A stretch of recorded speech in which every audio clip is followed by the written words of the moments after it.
पहली बीवी की बाकायदा इजाज़त के बगैर दूसरी शादी अब मुमकिन नहीं होगी। बिल्कुल जी, और ये सुप्रीम कोर्ट ने अहम फैसला दे दिया है। ख़वातीन के हकूक़ के तहफ़्फ़ुज़ की जानिब बड़ा कदम है ये। अहलिया की इजाज़त के बगैर दूसरी शादी करने वाले पेशावर के रिहायशी मोहम्मद जमील की दरख्वास्त पर सुप्रीम कोर्ट ने पेशावर हाई कोर्ट का फैसला बरकरार रखा। अदालत उज़्मा ने अपने फैसले में कहा कि दूसरी शादी के लिए पहली बीवी या सालसी काउंसिल की इजाज़त लाजमी है। ये कानून माशरे को बेहतर अंदाज से चलाने के लिए किया गया है, विच इज़ ग्रेट एक्चुअली। खिलाफ वर्जी से कई मसाइल जन्म लेंगे। सुप्रीम कोर्ट ने दरख्वास्त गुजार मोहम्मद जमील को अपनी पहली बीवी को हक महर फौरी अदा करने का हुक्म भी दिया। इससे पहले जून 2019 में इस्लामाबाद हाई कोर्ट ने दूसरी शादी के लिए मसालही काउंसिल की इजाज़त लाजमी करार दी थी। अब इसके क्या कानूनी पहलू हैं, इस पर माहिर कानून सारा मलकानी साहिबा ने हमें ज्वाइन किया है। सारा प्लीज़ फरमाइएगा कि सुप्रीम कोर्ट ने अपने फैसले में वाज़ेह कर दिया कि पहली बीवी या सालसी काउंसिल की इजाज़त के बगैर दूसरी शादी गैर कानूनी होगी।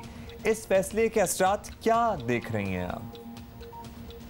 देखिए, ये जो सुप्रीम कोर्ट का फ़ैसला है ये एक कानून के ऊपर बेस्ड है जो कि काफ़ी पुराना है। ये इसमें कोई नई कानून साजी या कोई नया प्रेसिडेंट सुप्रीम कोर्ट ने नहीं इस जजमेंट में बनाया है। उन्होंने सिर्फ एक प्रोविज़न है मुस्लिम फैमिली लॉ ऑर्डिनेंस का सेक्शन 6 और उसको उन्होंने इस जजमेंट में अप्लाई किया है।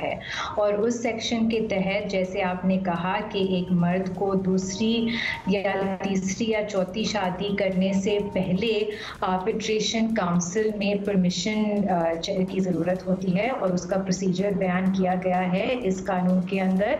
और उसमें ये भी बयान किया गया है कि एक और शादी करने पर जो शौहर है उसको हक महर अपनी जो उसकी पहली बीवी है उसको अदा करना है। और सुप्रीम कोर्ट ने यही फैसला किया है इसी कानून को अप्लाई करते हुए।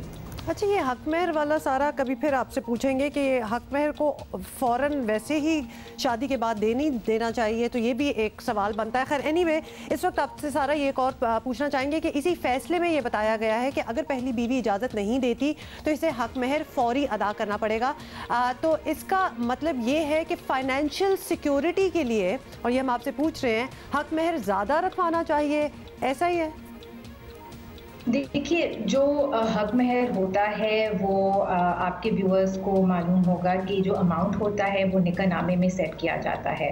और ये जो दोनों पार्टीज़ हैं मियाँ बीवी वो नेगोशिएट करती हैं कि ये अमाउंट क्या होना चाहिए। तो जाहिर है जितना ज़्यादा अमाउंट होगा उतनी ही ज़्यादा फाइनेंशियल सिक्योरिटी मिलेगी बीवी को तलाक की सूरत में या इस सूरत में जहाँ पर शौहर दूसरी शादी करता है। तो जी ज़रूर ज़्यादा अमाउंट का मतलब है कि औरत का ज़्यादा का हक होगा एक ज़्यादा रकम पर। ठीक है, आपका शुक्रिया सारा। और यहाँ पर हम उन बच्चियों के वालिदैन को ज़रूर मुखातब करके कहेंगे जो बड़ा उस वक्त जज्बाती होकर और जल्दी जल्दी में 32 रुपये या 10,000 या 5,000 रुपये हक महर रखवा देते हैं ना, हालांकि लाखों की हैसियत होती है सामने वाले की। तो प्लीज़ ऐसा ना किया कीजिए। एक तो हक महर अगर उस इंसान की हैसियत के मुताबिक होगा, यही दीन का भी कहना है, और तो आपकी शादी को इंटैक्ट रखने में भी ये काम करता है। इसमें ये एक माशरे ने इसको एक एम्बैरेसिंग कॉन्वर्सेशन बना दिया है।